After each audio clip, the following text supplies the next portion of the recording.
பாகிஸ்தானுக்கு இனிமே தூக்கமே வராது. சீனாவுக்கும் இலவச இணைப்பா தூக்கமே வராது. இந்தியா அந்த அளவுக்கு சம்பவங்கள வெரைட்டி பண்ணிக்கிட்டு இருக்கு. காரணம் என்ன அப்டின்னா, பொதுவாவே ஒரு யுத்தத்த முடிச்ச நாடு எப்படி இருக்கும்? ஓரளவுக்கு கொஞ்சம் பின்வாங்கி தான் நிக்கும். ஏன் அப்டின்னா 2 விஷயம். யுத்தத்தால பொருளாதாரம் பெரிய அளவுல பாதிக்கப்பட்டிருக்கும். யுத்தம் வெற்றியே அடைஞ்சிருந்தாலும், அந்த யுத்தத்துக்கு செலவு பண்ண ஆயுதத்த எல்லாம் திருப்பி வாங்கி வைக்கணும். இந்த ஒரு பெரும் செலவ தவிர்க்க முடியாது. இத தாண்டி "ஏன்டா நான் சொல்ல சொல்ல நீ சண்ட போட்டுக்கிட்டு இருக்க" அப்படின்னு சொல்லி பல நாடுகள் முட்டுக்கட்டை போடுவாய்ங்க.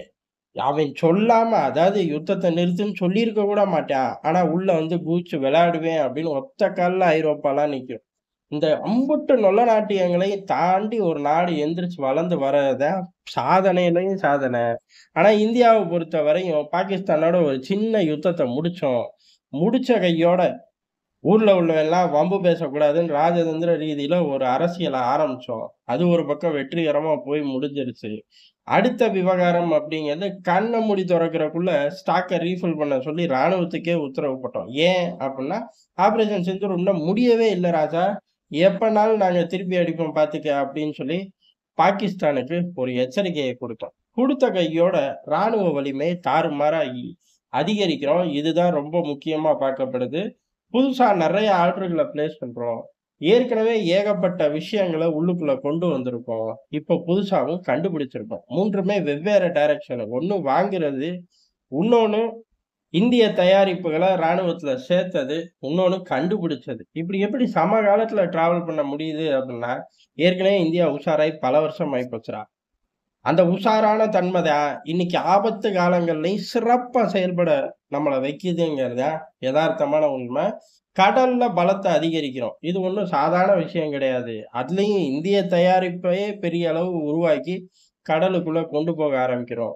ஜூன்ல இருந்து டிசம்பருக்குள்ள கடல் பலம் அப்படிங்கிறது கணிசமா அதிகரிச்சிருக்கு. அது போர்க்கப்பலாகட்டும், இல்ல சப்மரைன்கள் ஆகட்டும், எண்ணிக்கைகள் அப்படிங்கிறது தாறுமாறா கூட்டியிருக்கோம். போதுமா? சீனாவுக்கு ஈக்குவலா வந்துட்டோமா? அதெல்லாம் பேச்சே கிடையாது. சீனா 100 வச்சுக்கட்டுமே, இந்தியா 50 வச்சுக்கட்டுமே, பெர்ஃபார்மன்ஸ் தான் முக்கியம். அதாவது ராணுவம் அந்த காலகட்டங்கள்ல எடுக்கக்கூடிய முடிவு, அவர்கள் எடுத்து அத செயல்படுத்தக்கூடிய அந்த திறமை. இது 2ம் தான் அங்க முக்கியம். இதத்தான் ரொம்ப தெளிவா கூட்டுப்படை தளபதி வலியுறுத்தி சொன்னாரு. ஃபர்ஸ்ட் நாங்க சில தப்ப செஞ்சோம். அத சரி பண்ணி அடுத்து அடிச்சோம். முழு வெற்றி எங்களுக்கு கிடைச்சிருக்கு அப்டின்னாரு. ஃபர்ஸ்ட் செஞ்ச தப்புகள்ல அந்த பக்கம் நம்ம சொதப்புனோமா? அப்படின்னு கேட்டா இல்லையே. 9 டெரரிஸ்ட் கேம்ப் காலி. ஆனா அதுல ஏதோ ஒரு இழப்பு ஏற்பட்டிருக்கு. அத அவர் சொல்லல. ஆனா அத சரிப்படுத்தி 2வது அடிச்சோம். இழப்புகளே இல்லாம தப்பிச்சு வந்துட்டோம். இத அப்படியே தூக்கிட்டு போய் கடல்ல வைக்க வேண்டியது தான். கடல்ல நம்மளோட பெர்ஃபார்மன்ஸ் ஏற்கனவே பெரிய அளவு நிரூபிச்ச ஒண்ணு. ஆனா, அந்த பக்கம் சீனாவுக்கு படைபலம் எவ்வளவு இருந்தாலும் சரி, தப்பு மேல தப்பு பண்ணுவேன். அத ஒர்க் அவுட் பண்ணி எந்திரிக்கிறதுக்குள்ள மிதி மிதின்னு விழுகும். அந்த மிதி விழுந்தே தீரும். அதே சமயம் எண்ணிக்கைகளை நாங்க கூட்டிக்கிட்டே இருக்கோம் பாரு அப்படிங்கிற மாரி கடல் பலம் அதிகரிச்சிருக்கு. எப்ப? சமகாலங்கள்ல. டிசம்பர்ல இருந்து ஜூன்குள்ளயுமே ஏகப்பட்ட கடல் பலம் அப்படிங்கிறது அதிகரிச்சிருக்கு. அதுல உள்நாட்டு தயாரிப்பு போர்க்கப்பலும் அடங்கும். வெளிநாட்டுல நெறைய டெக்னாலஜி ஷேரிங்கோட சப்மரைன் வரையும் பாயறக்கு நம்ம தயாராயிட்டோம். இது ஒரு பக்கம் நடக்க, இப்ப அடுத்த கட்டமா ஏறக்குறைய ஒரு 10,000 கோடிய ஒதுக்கி வச்சிருக்கோம். ஒரே ஒரு விஷயத்துக்காக. கண்காணிப்பு விமானம், ஆளில்லா கண்காணிப்பு விமானம்.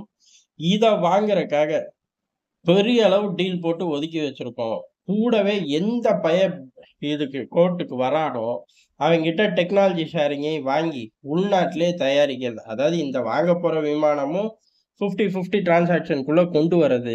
இத தாண்டி வருங்காலங்கள்ல இந்த உளவு பார்க்கும் விமானம் ஜோன்ல பெரிய அளவுல ஆதிக்கம் செலுத்தணும். டெக்னாலஜி ஷேரிங்க புடுங்கணும். இந்தியாவோட தயாரிப்ப உள்ளுக்குள்ள கொண்டு வரணும் அப்படிங்கிற மிகப்பெரிய விஷயத்த நோக்கி நகர்றோம்.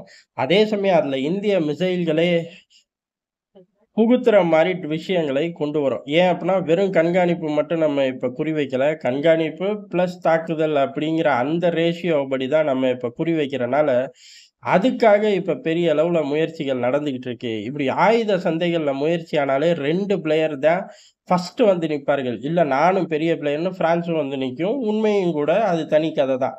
அப்படி இந்தியா பெரிய அளவு தேடுதல் வேட்டைகளை ஆரம்பிக்கும்போது, இந்தியா மட்டும் கிடையாது. எந்த நாடு ஆரம்பிச்சாலும் 3 பிளேயர்கள். அதுல ஒண்ணு ரஷ்யா நம்ம நண்பன், இன்னொன்னு அமெரிக்கா. அவனும் நண்பன் தான்.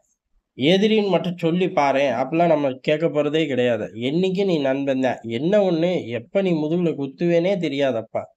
ஆனா உன்கிட்ட நாங்க முதுகையும் காட்டப் போறதில்ல, நெஞ்சையும் காட்டப் போறதில்ல. ஈக்குவல் பெனிஃபிட் எடுத்து பத்தி விட்டுக்கிட்டே இருக்கோம் பாரு அப்படின்னு சொல்லி இந்தியா கையாள கத்துக்குச்சு. அதனால அமெரிக்காவும் இனிமேல் நண்பன் தான்.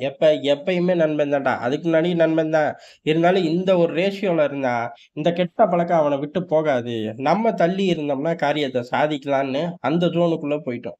அப்படி இருக்கும்போது தான் இப்ப ரஷ்யா நமக்கு R-37M ஏவுகணைய இங்கேயே தயாரிக்கிறக்கும், டெக்னாலஜி ஷேரிங்க்கும் உள்ளுக்குள்ள இப்ப பேச்சுவார்த்தை அதிதீவிரமா போய்க்கிட்டு இருக்காமா. இது வரும் பட்சத்துல நம்மளோட பலம் ஜாஸ்தியாகும். இப்ப ரஷ்யாவ பொறுத்தவரை நம்மள புரிஞ்சுக்கிட்டாய்ங்க. புரிஞ்சுகிட்டு என்னன்னாலும் சரி, அதுல அதாவது வான்படையில என்னன்னாலும் சரி, அதுல இந்திய தயாரிப்பு மிசைல்கள உள்ள புகுத்துறதுக்கான சிஸ்டத்த வடிவமைக்கிறது தான் எங்களோட கடம ராசா அப்படின்ட்டு கிளம்பி வந்துட்டாய்ங்க. இதுல 2 அர்த்தம் இருக்கு. 1 ஃபர்ஸ்ட்டு போய் இந்தியாவோட நின்னுக்கணும். அந்த 1க்குள்ளேயே நமக்கான இடம் அப்படிங்கிறது இருக்கு. நம்மளா ஏன் விட்டுக் குடுக்கணும் அப்படின்னு வர்றது. 2வது அமெரிக்கா பெரும்பாலும் இந்த டெக்னாலஜி ஷேரிங், கூட்டு தயாரிப்பு இதுக்கெல்லாம் வராது. வர வைக்கிறக்கு உச்சகட்ட பிரஷர். ஏன் அப்படின்னா, அமெரிக்கா, ரஷ்யா ஊருக்குள்ள எல்லா பயலுமே தங்களோட கோர் ப்ராடக்ட்ட விக்கவே மாட்டாங்க. தங்கள் நாட்டுக்குன்னு ஒரு ப்ராடக்ட், விக்கிறக்குன்னு ஒரு ப்ராடக்ட். இப்படிதான் விப்பாய்ங்க. அதையுமே பார்த்து, பார்த்து அமெரிக்கா விக்கும். பல நாடுகளுக்கு விக்கவே விக்காது. ரஷ்யாவ பொறுத்தவரை கோர் ப்ராடக்ட் அவர்களே வச்சுக்குவார்கள். அடுத்த விஷயத்த பார்த்தெல்லாம் விக்க மாட்டாய்ங்க. வித்துருவாய்ங்க. ஆனா, அவன் காப்பி கேட் இல்ல காப்பி கேட் பயலுக்கு இத சப்ளை பண்ணிருவான் அப்படின்னு தெரிஞ்சா மட்டும் கூடுதலான விலை. அதாவது ஒரு ப்ராடக்ட்ட கண்டுபிடிச்சு, இவ்வளவு சம்பாரிக்கணும் அப்படின்னு நெனச்சோம்னா, அத ஒட்டு மொத்தமா சீனா கிட்டயே தலையில கட்டிருவாய்ங்க. விலைய வச்சு கூடுதலாவே வாங்கிக்க அப்படின்னு. சீனாவும் வாங்கிக்குவான். காரணம், அத அப்படியே காப்பி கேட் பண்ணி குட்டி விலைக்கு வேற எவனாச்சும் குட்டி நாடுகளுக்கு வித்துக்கு திரிவான். ஆனா இந்த வேலைய நம்ம தான் பண்றோமே ஒழிய, அமெரிக்கா வரமாட்டேங்குது. அது போக ரஷ்யாவ விட அமெரிக்கா கூடுதலா இன்னொரு விஷயத்தையும் வச்சுக்குது. இந்த டம்மியையும் கண்ட்ரோல் பண்ற ரிமோட் அங்க வச்சுக்குது. இவன் மட்டும் இப்படி திரியிறான். இப்படிலாம் நோண்டி விட்டோம்னா, எப்படி ஆஸ்திரேலியா கிட்ட போய் நின்னா, டெக்னாலஜி ஷேரிங் அதுவும் சப்மரைன் எவனுக்குமே தரமாட்டேன்ட்டான். பிரிட்டனு, இஸ்ரேலு ஒரு பயலுக்கு நோ சொன்னத ஆஸ்திரேலியாவுக்கு மட்டும் எஸ் சொல்லியிருக்கானே. இப்ப இந்த மாரிலாம் செஞ்சோம் அப்டின்னா, வருங்காலங்கள்ல அந்த ஹோல்டு ரிமோட் புடுங்கப்படும் அப்படிங்கிற 2வது ராஜதந்திர ரீதியில ரஷ்யா இறங்குது. இந்தியாவும் பயன்படுத்திக்குது அப்படிங்கிறது தான். ஆக மொத்தம் இப்படி நம்ம பயணிக்கும்போது, புதிய அளவுல நாள்தோறும் டிஆர்டிஓல இருந்து ஏதோ ஒண்ணு செஞ்சுக்கிட்டு தான் இருக்கார்கள். அந்த ஏதோ ஒண்ணு அப்படிங்கிறது பாகிஸ்தான், சீனாவ மிரட்டுற மாரி தான். அப்படிதான் ஏஐ தொழில்நுட்பத்த புகுத்தி ஒரு ஸ்னைப்பர் கன்ன ரெடி பண்ணியிருக்கார்கள். அது சோதனை ஓட்டத்துல வெற்றி அப்படின்னு சொல்லப்படுது. அதாவது மிக பெரிய சிரமமான பகுதிகள்ல இத இன்ஸ்டால் பண்ணி வச்சோம் அப்படின்னா, ஆட்டோமேட்டிக்காவே ஆட்கள டிடெக்ட் பண்ணும், போட்டும் தள்ளும் அப்படிங்கிறதான். இது ஸ்னைப்பர் ரகம் அப்படிங்கிறனால, தொலை தூரத்துல இருக்கும்போதே டார்கெட்டா அடிச்சு காலி பண்ணிடலாம். இத இப்ப பெரிய அளவுல ஆர்&டில இந்தியா வெற்றி பெற்றிருக்கு. வருங்காலங்கள்ல சீனா, பாகிஸ்தான் நம்மள எதிர்த்தா மட்டும் இல்ல, எதிர்க்கிறக்காக திட்டங்கள் போட்டா மட்டும் கிடையாது.